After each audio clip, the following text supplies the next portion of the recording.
The paddock was shaken once again when a shocking story emerged from the Marquez family.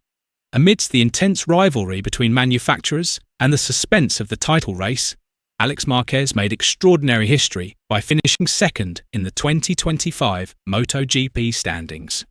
However, it was not just his achievement that stunned the public, but also the surprising revelation of Marc Márquez's prowess, despite still being in recovery from a serious injury.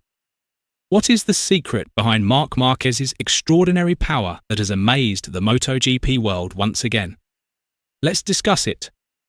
Alex Márquez finished the 2025 season in second place in the world standings, right behind the reigning world champion.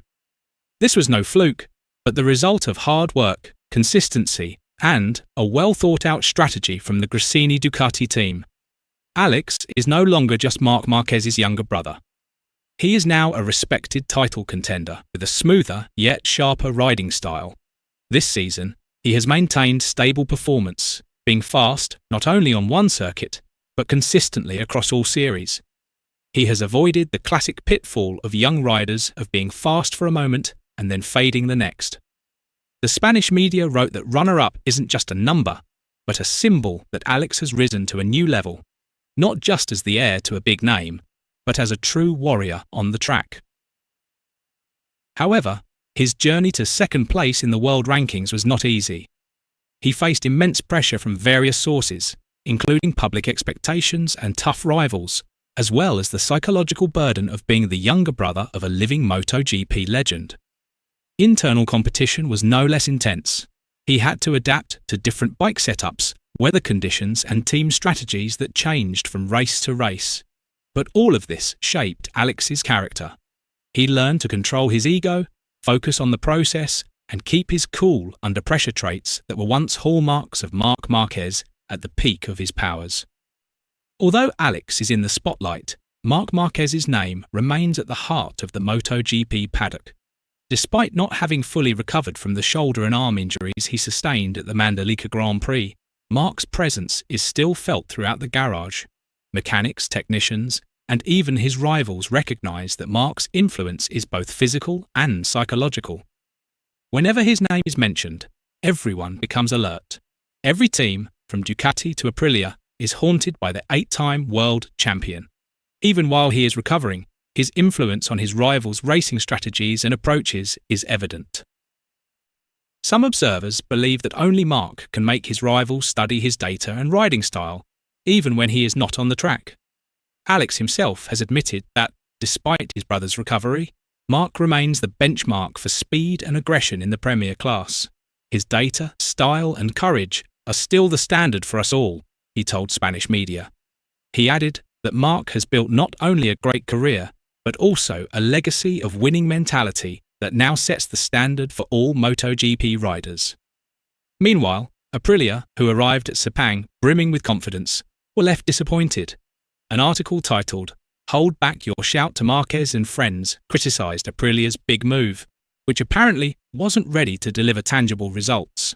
The Noale-based team had initially claimed that they were ready to challenge Ducati's dominance and take on Marquez, but the results of the free practice and qualifying sessions in Malaysia suggested otherwise.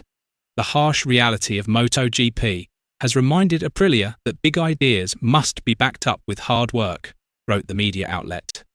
Aprilia must now go back to basics, improving data, reviewing consistency, and understanding a bike that is unstable in extreme temperatures like those in Sepang. Meanwhile, tensions are rising within the Ducati Lenovo camp. Since Marc Marquez joined the team, tensions within the Borgo Panigale garage have slowly escalated. The Red team now feels as though there are two different worlds under one roof. On the one hand, there are those who support Marc Marquez's approach, an extreme exploration-oriented team with the courage to push the limits and the aggressive riding style typical of the 8-time world champion. And however, there's also Pecco Bagnaia's camp, which strives to maintain the stability, precision, and work methods that have brought Ducati glory over the past 2 seasons. This difference in philosophy is evident not only on the track, but also behind the scenes. Technicians, data analysts, and mechanics are starting to exhibit their own tendencies, suggesting that the two approaches are no longer compatible. Ducati is now at a crossroads, facing the choice of either maintaining its old system or allowing Marquez's style to shape a new direction for the team. According to a Sport Italia report, the Desmosedici GP25's development is leaning more towards Marquez's style of brutal braking and sharp acceleration. Some technicians have even admitted off the record that this bike now demands a more attacking style, Marc's signature style. Pecco is struggling to adapt. The result? Bagnaia is starting to struggle. His performance has fluctuated in the last few races, and at Sepang, he admitted to losing feeling for the rear tyre. "This bike is difficult to understand," said a glum Bagnaia at a press conference. The situation escalated when Valentino Rossi spoke out. In an exclusive interview with Sky Sport Italia, the legend candidly stated, "Pecco is a champion because he learned so much from Marc, from how to push the limits of the bike and survive under pressure to reading track conditions." Rossi's statement caused an uproar in the paddock. Some Pecco fans felt that Rossi had betrayed his protégé at the VR46 Academy. However, many others saw Rossi's words as an example of brutal honesty. Even when he's not on the track, Marquez remains the benchmark. He influences the direction of bike development, race strategies, and the mentality of his rivals. Ducati now faces a major dilemma. Will they continue to build bikes that are safe for all riders, or will they fully adapt to Marquez's aggressive riding style, which has proven to produce the most valuable data? Some analysts believe that if Ducati fails to strike a balance between these two contrasting philosophies, Marquez's explosive style and Bagnaia's calmness, they could face an internal Cold War in the 2026 season. But one thing is certain. Marc Marquez's legacy lives on in every corner of the Desmosedici. Meanwhile, KTM pulled off a surprise in the Malaysian Grand Prix free practice session. The fastest time in FP1, FP2, 1:57.559, set by one of their riders, was clear evidence that the Austrian manufacturer was beginning to find a new direction in motorcycle development. After struggling in the previous few rounds due to tyre and engine stability issues, the Orange team now appeared much calmer, more solid, and more confident. KTM technicians could be seen working with great precision in the garage, using all the track data available to them to refine the RC16's setup. As a result, their performance improved significantly across various track segments, particularly in fast corners, which were previously a major weakness.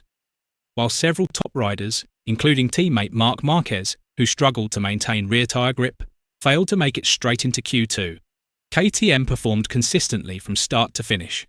This consistent performance strongly suggests that KTM is on the path to revival. The 2025 season will see Alex Márquez rise to prominence and continue to dominate. Could this be the beginning of a new era for the Márquez family, with one brother taking the throne and another returning from injury? Let us know your thoughts in the comments below.